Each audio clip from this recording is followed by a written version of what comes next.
Today I'll take a class, maybe couple of classes. I can't really make the measurement right away. It will be a series of classes depending on the kind of response I get and depending on the speed I can maintain along the classes.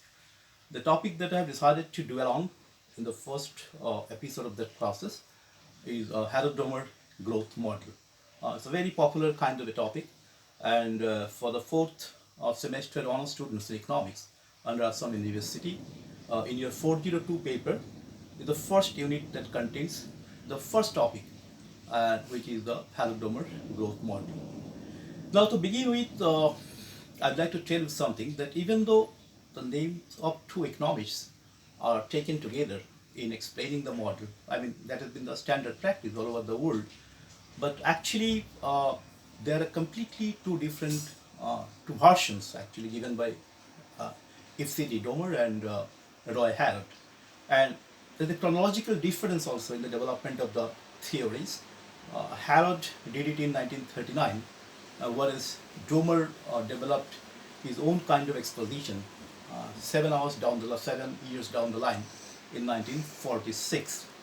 But because of mainly two reasons, the treatment that is meted out to the particular analysis by both Harrod and Domer, and the conclusions they arrived at being so similar between themselves, that the two separate, independently developed works are actually juxtaposed and are discussed in a single frame, normally by the teachers. But here I'll go a different way. I'll actually start with Domer first. And after completing Domer, as I said, I don't know really how many classes it will take, at least two classes, I suppose. Only after that, I'll go to Harrod, and maybe a final or conclusive class I'll require for making a synthesis between the two. So without going any further on the introductory part, let me go straight into business in the sense that I will go to Domer model. And the model, as I said, was developed in 1946, and actually it was a very famous paper. Let me introduce the paper with you. That's very important. The paper is entitled Capital Expansion, Rate of Growth, and Employment. That was the title of the paper, and which appeared in the very famous journal Econometrica back in April 1946. In fact, I'll send you the PDF version of the paper to you, maybe through the online classes and the Google Classroom that we are using, or through other digital media. But in any case, that's for sure that I'm going to share the paper with you. That will help you actually. Now, as I said, it first appeared in 1946, and later on, Domer had a very good book to his credit, essays in the theory of economic growth.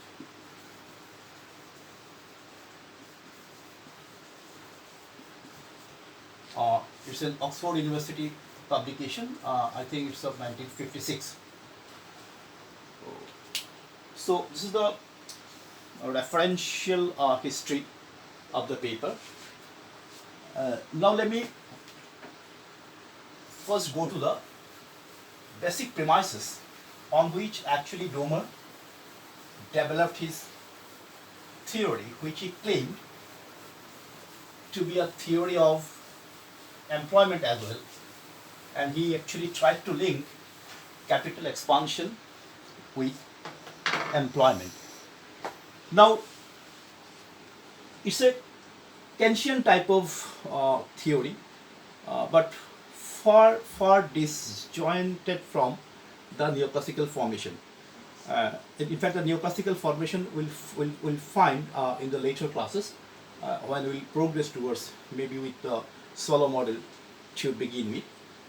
Now, what exactly Domar started off as he went for his theory? The first thing he said that investment in time t is related to income in time t via Keynesian multiplier. I mean, as we know that Keynesian multiplier says that suppose K is the multiplier, then K times the change in investment leads to change in income.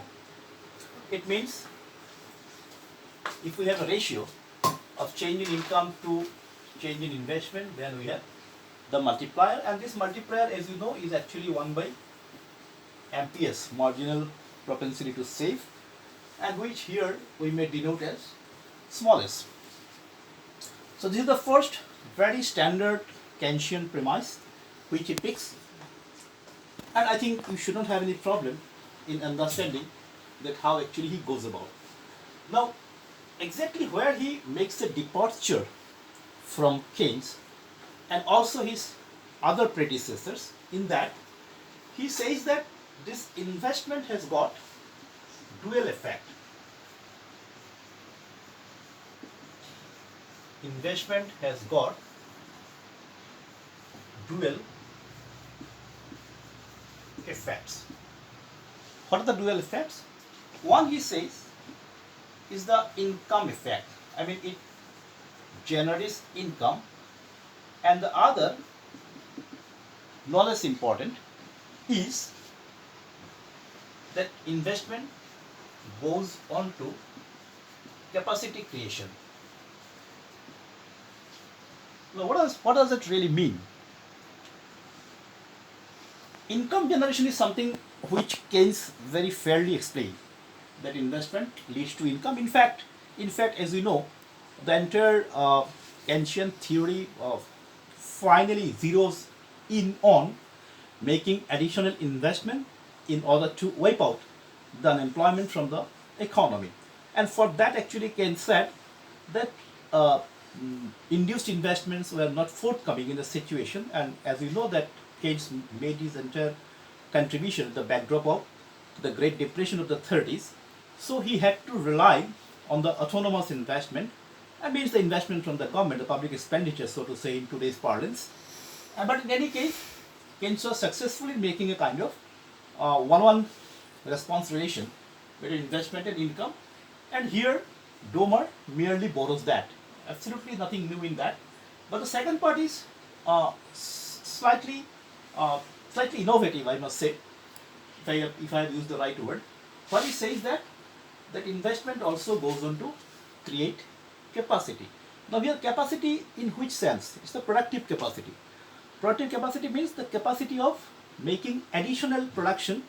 That additional production is a measurable quantity, maybe in terms of dollar, in case of India, in terms of Indian rupees, or maybe in the real terms, in the physical terms also we can calculate. But it is easy, it is better actually, more comprehensive and convenient if we do it in terms of some monetary unit. Now, these two actually leads us to the third premise, where we will find actually that how the investment dual effects go on to generate two kinds of relations, and the relations will ultimately develop into a full-fledged theory.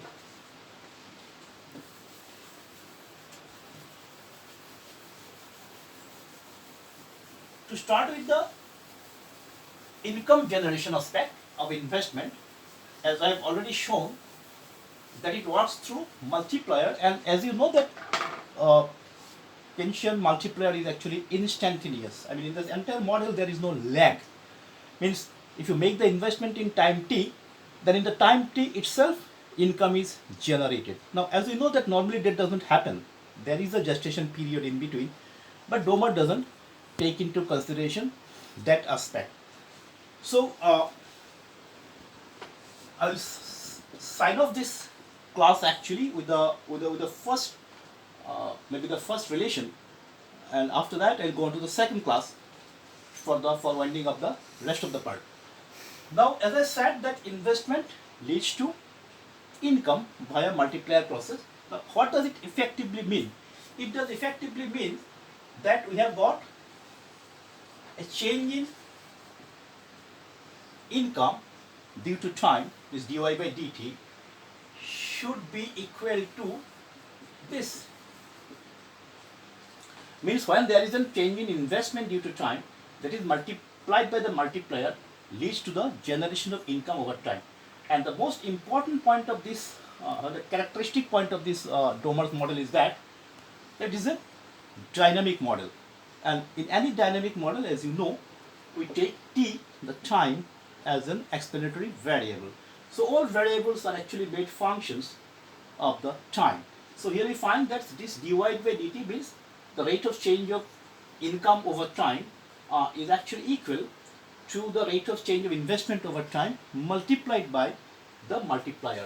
So this is our equation number 1, and with that actually I will wind up the first class, and in the next one I will go on to the capacity creations, and there I will show how the same investment leads to the creation of additional capacity, and how is that related to the overall stock of capital over the time period. So just stay tuned and stay with me and wait for the next class to come up for you. Thank you very much for being with me.